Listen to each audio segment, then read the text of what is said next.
যশোরে সদর উপজেলার চূড়ামনকাটি এলাকায় মেয়েকে নিতে এসে শাশুড়িকে ছুরিকাঘাত করছে জামাই। সোমবার সন্ধ্যা 5:30টার দিকে চূড়ামনকাটি ব্যারাক অফিসের সামনে এ ঘটনা ঘটে। আহত নারীর নাম রাবেয়া খাতুন। তিনি চূড়ামনকাটি গ্রামের বাসিন্দা সাইদুলের স্ত্রী।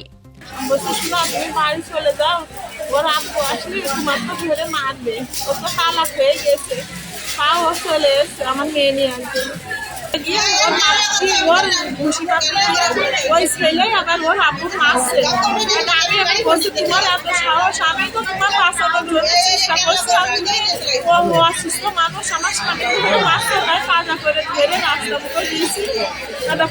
দুধ করে আমি বলছি ও চাকরি দোকান আর ধরে রাখছি, ওর সাথে আইসে ওই সময় ছুরি বের করে এরকম করে ছুরি কি আপনার জামাইয়ের কাছে ছিল? হ্যাঁ, এরকম করে পকেটে বের করে কিরম টিপ মেরেছে, মেরে এরকম করে দেখলাম এরকম মারলে। আমি বুঝিনি যে আমার মালা কেটে গিয়েছে। অভিযুক্ত জামাইয়ের নাম অমিত।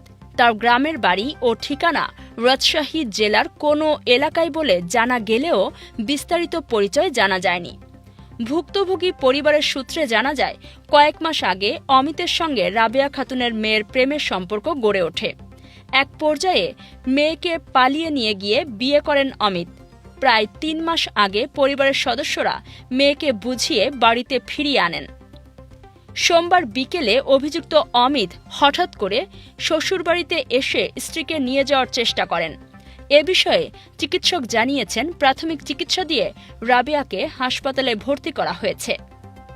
যখন এসেছিল উনি হলো লেফট সাইডের উড নিয়ে এসেছিল anterior aspect of the neck right সাইডে, যেটা measuring about 7x3x2 centimetre. And তখন কোনো ব্লিডিং হচ্ছিল না যখন এসেছিল। অ্যান্ড আফটার স্টিচিং উনি এখন মানে আশঙ্কামুক্ত আছে, বাট পুরোপুরি না, মানে কিছুটা আছে।